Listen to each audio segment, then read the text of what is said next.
नमस्कार सभी लोगों को quality classes for competitive exams में आप सभी लोगों का एक बार फिर से स्वागत है। और आज हम एक नए विषय के साथ आप लोगों के सामने एक नया विषय पर चर्चा करेंगे जो प्रतियोगी परीक्षाओं की दृष्टि से बहुत महत्वपूर्ण है। और हमारा जो मेन मोटो था जो चैनल का और quality classes for competitive exams में, जिसमें कम समय में और सफलता प्राप्त करने के लिए उसी दिशा में हम प्रयास करेंगे। और इसमें सबसे पहले हम चर्चा करेंगे आधुनिक भारत के इतिहास पर, क्योंकि आधुनिक भारत के इतिहास के अगर हम पुराने पेपर्स देखें, पीएससी हो, एमपीएसआई हो, क्वेश्चंस का रेशियो बहुत ज्यादा है। और एक बात ये महत्वपूर्ण होती है कि क्वेश्चंस जैसे किसी भी सब्जेक्ट को पढ़ने के बाद हम कितनी एक्यूरेसी उसमें रख पाते हैं, कितने क्वेश्चंस हम उसमें सही कर पाते हैं, ये मैटर करता है, हमारे लिए इम्पोर्टेंट होता है। तो जो एक्यूरेसी है मॉडर्न हिस्ट्री में वो बहुत ज्यादा है। आप लोग पढ़ने के बाद उस क्वेश्चंस को करने की संभावना बहुत ज्यादा बन जाती है। और ये ना सोचें कि कोई एग्जाम बहुत बड़ा है या छोटा है। जैसी आपकी इच्छा होगी, इच्छा से ही सारी चीजें डिपेंड होती हैं। आप जैसा सोचोगे वैसा ही बनोगे। और सोचने से भी कुछ नहीं होता है, आपको सोचने के सिवाय उस पर मतलब उसको प्राप्त करने के लिए प्रयास करना चाहिए। वो कहते हैं ना, आपकी कथनी और करनी में अंतर नहीं होना चाहिए। तो ये सफलता प्राप्त करने में कोई ज्यादा समय नहीं लगता है। और एक बार जो कहते हैं ना, राज्य की प्रशासनिक, उसका मोटो है राज्य की प्रशासनिक, राज्य की सबसे बड़ी प्रशासनिक सेवा आपके इंतजार में है और आप कहाँ। एमपीपीएससी के लिए उसमें वहाँ उसके लाइन लिखा, उसकी वेबसाइट खोलते हैं तो वहाँ लिखा होता है कि यहाँ लोगों के सपने पूरे होते हैं। समझ रहे?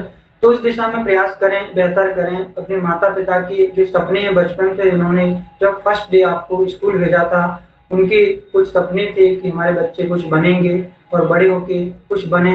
उनके खातिर हमें पढ़ना होगा और अच्छे से एग्जाम क्वालिफाई करके देश और समाज की सेवा करनी होगी। इसी मोटो के साथ हम पढ़ें। ये ना सोचें कि शिक्षा एक बोझ है, बोझ नहीं, चीजों को समझें, बहुत आसान होती है। और अगर सही से तैयारी करें तो परिणाम अच्छे आते हैं और कम समय में सफलता प्राप्त करते हैं। और इसी दिशा में अब हम चर्चा करेंगे आधुनिक भारत के इतिहास पर। ठीक है, तो क्या क्या टॉपिक होंगे इसमें?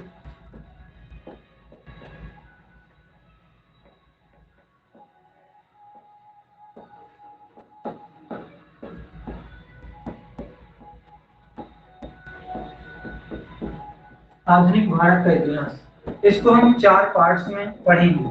आधुनिक भारत के इतिहास को हम चार पार्ट में डिवाइड करेंगे और उसके थ्रू हम इसको पढ़ेंगे। फर्स्ट ऑफ ऑल इसको हम पढ़ेंगे यूरोपियन कंपनियों का आगमन।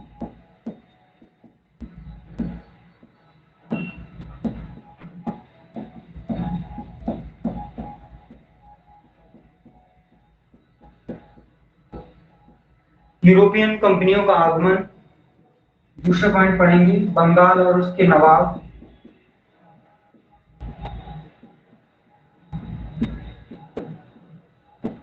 उसके नवाब। नंबर थर्ड पढ़ेंगे प्लासी और बक्सर का युद्ध।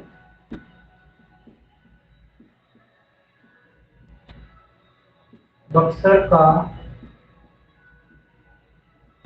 युद्ध। फोर्थ नंबर पर पढ़ेंगे हम मैसूर और टीपू सुल्तान। मैसूर और टीपू, मैसूर और टीपू सुल्तान, इन टॉपिक्स पे हम चर्चा करेंगे और इनको हम पॉइंट वाइज पढ़ेंगे।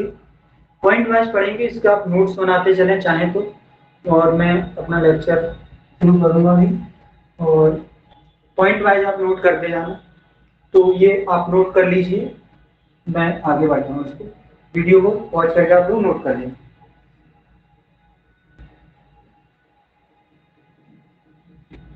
तो सबसे पहले हम पढ़ेंगे यूरोपियन कंपनियों का आगमन किस प्रकार से होता है। तो सबसे पहले हम देखते हैं भारत में प्रवेश के, मैं पढ़ाता हूँ थोड़ा सा। मैं अब मैं बनाना पड़ेगा इसके लिए भारत का। तो यहाँ पे क्या था, खैबर और बोलन दर्रे थे। खैबर और बोलन दर्रे थे जो अभी वर्तमान में पाकिस्तान में है। जो भी विदेशी आया करते थे वो इन्हीं दर्रों से होकर भारत में प्रवेश करते थे। खैबर और बोलन भारत में प्रवेश के दो परंपरागत मार्ग माने जाते थे। इस पॉइंट को आप लिखते जाना, खैबर और बोलन भारत में प्रवेश के दो परंपरागत मार्ग माने जाते थे। लेकिन क्या हुआ, 11वीं शताब्दी में इक्बालस नामक व्यक्ति ने मानसूनी पवनों की खोज करके समुद्री यात्राओं को आसान बना दिया। उसी समय पे क्या हुआ, यूरोप में पुनर्जागरण का काल शुरू हुआ था और यूरोप के लोगों ने नए नए क्षेत्रों की तलाश करना शुरू कर दिया। यूरोप के लोगों ने नए नए क्षेत्रों की तलाश करना शुरू कर दिया और उसी क्रम में 1498 में वास्को डिगामा अब्दुल मनीत की सहायता से भारत के कालीकट या कोझिकोड बंदरगाह पर पहुंचता है। मैं लिखता जाता हूं, जो कठिन वर्ड होंगे वो मैं बोर्ड पर लिखता जाऊंगा। तो 1498 में वास्को डिगामा अब्दुल मनीत की सहायता से भारत के कालीकट या कोझिकोड बंदरगाह पर पहुंचता है, जहां का शासक कौन था, जमेरिन था। उसने इसका स्वागत किया और स्थानीय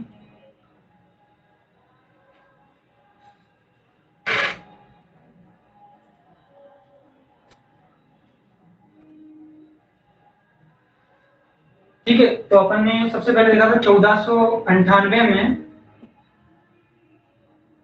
1498 में वास्को डिगामा भारत के कालीकट या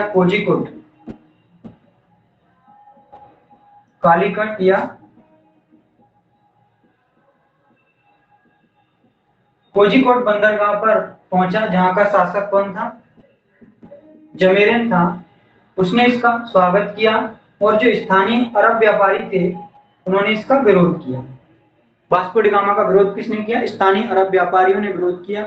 क्यों किया था स्थानीय अरब व्यापारियों ने इसका विरोध? इसलिए किया था क्योंकि व्यापार में प्रतिस्पर्धा बढ़ती, कोई भी व्यापारी नहीं चाहता कि उसके साइड में दूसरा उसके व्यापार को नुकसान होता, इसलिए स्थानीय अरब व्यापारियों ने उसका विरोध किया।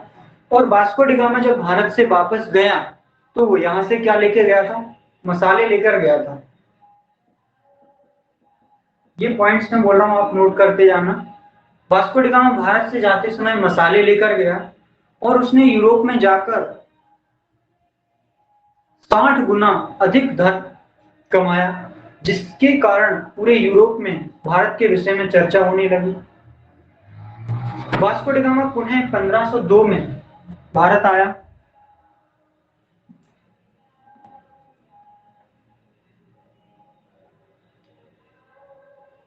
वास्को डिगामा पुनः कब आया था, 1502 में भारत आया और 1503 में इसने कोचीन में पहली पुर्तगाली फैक्ट्री की स्थापना की।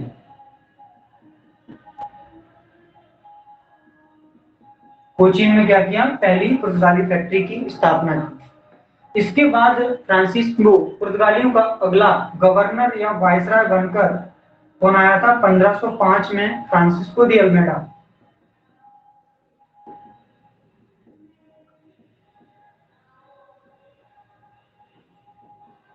फ्रांसिस्को दी अल्मेडा 1505 में भारत आया, जिसने सर्वप्रथम क्या किया, ब्लू वाटर पॉलिसी की शुरुआत करी।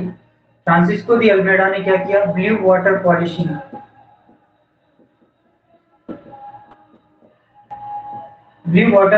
की शुरुआत की। ब्लू वाटर पॉलिसी की शुरुआत करी।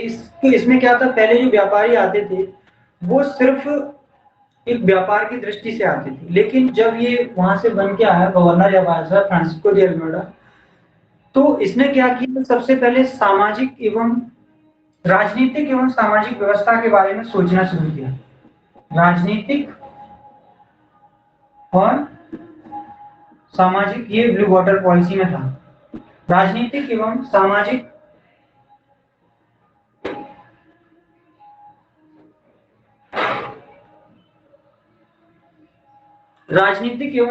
व्यवस्था के बारे में सोचना प्रारंभ किया फ्रांसिस्को दी अल्मेडा ने।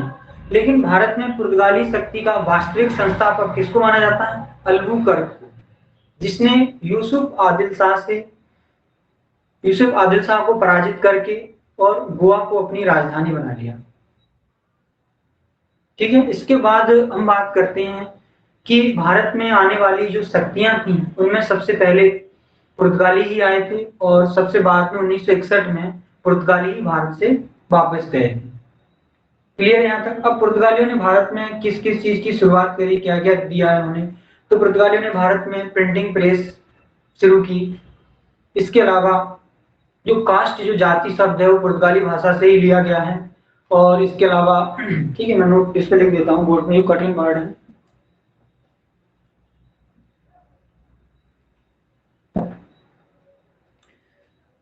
तो प्रिंटिंग प्रेस की शुरुआत, प्रिंटिंग प्रेस शुरू करी पुर्तगालियों ने। इसके अलावा कास्ट, जो जाति शब्द है वो पुर्तगाली भाषा से लिया गया है। और नेक्स्ट इसमें आलू और तंबाकू,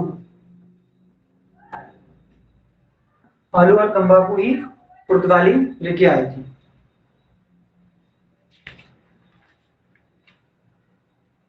ठीक है, आलू और तंबाकू किस पुर्तगालियों की ही देन है।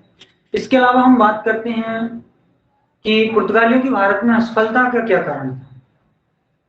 तो पुर्तगालियों की असफलता का भारत में सबसे बड़ा कारण था धार्मिक असहिष्णुता की नीति इन्होंने अपनाई थी और इनको सरकारी सहायता न मिलना सबसे बड़ी इनकी असफलता का कारण था।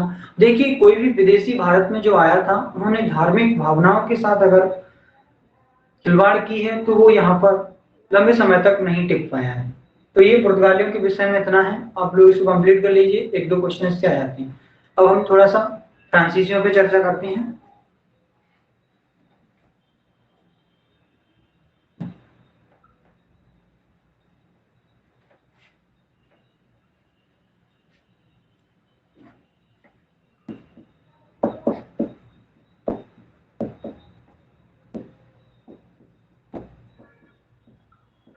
फ्रांसीसी कंपनी, ठीक है। तो फ्रांसीसी कंपनी की स्थापना लुई 14वें के समय, लुई 14वें के समय 1664 में कालवार्ट ने की, कालवार्ट के द्वारा की गई थी। ठीक है, फ्रांसीसी कंपनी की स्थापना 1664 में कालवार्ट के द्वारा की गई। लेकिन भारत में फ्रांसीसी कंपनी की स्थापना कैरी के द्वारा की गई थी। लॉर्ड मार्टिन ने पांडिचेरी की नींव डाली थी। लेकिन 1602 में एक डच यात्री हाउटमैन करके भारत आया। 1602 में डच यात्री हाउटमैन, डच यात्री हाउटमैन भारत आया। तब इसी की सलाह पर 1602 में डच कंपनी की स्थापना की गई थी। क्लियर है इतना यहाँ तक। तो डचों ने भारत में सूती वस्त्र के उद्योग को बढ़ावा दिया और इन्होंने अपना कार्यालय कहाँ स्थापित किया, इंडोनेशिया में इसका मुख्यालय स्थापित किया। डचों ने चिंसुरा और मछलीपट्टनम में अपनी फैक्ट्रियां स्थापित करी।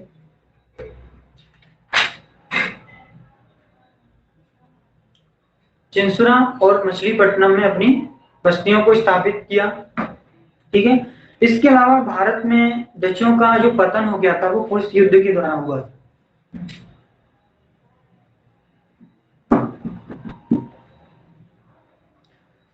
डचों का पतन क्या हुआ था 1759 में बिदारा के युद्ध के बाद। बेलरा के युद्ध के बाद अंग्रेजों ने डचों को पराजित करके भारत से खदेड़ दिया। ठीक है, डचों के बारे में इतना ही। तो ये वीडियो प्रतियोगी परीक्षाओं की दृष्टि से बहुत ही यूजफुल है, उपयोगी है। इसको आप ज्यादा से ज्यादा लोगों को आप शेयर करें, लाइक करें, सब्सक्राइब करें। इसी कड़ी में हम अगला वीडियो लेकर आएंगे अन्य सब्जेक्ट्स का और ये टॉपिक को हम कंटिन्यू करते रहें। Thank you.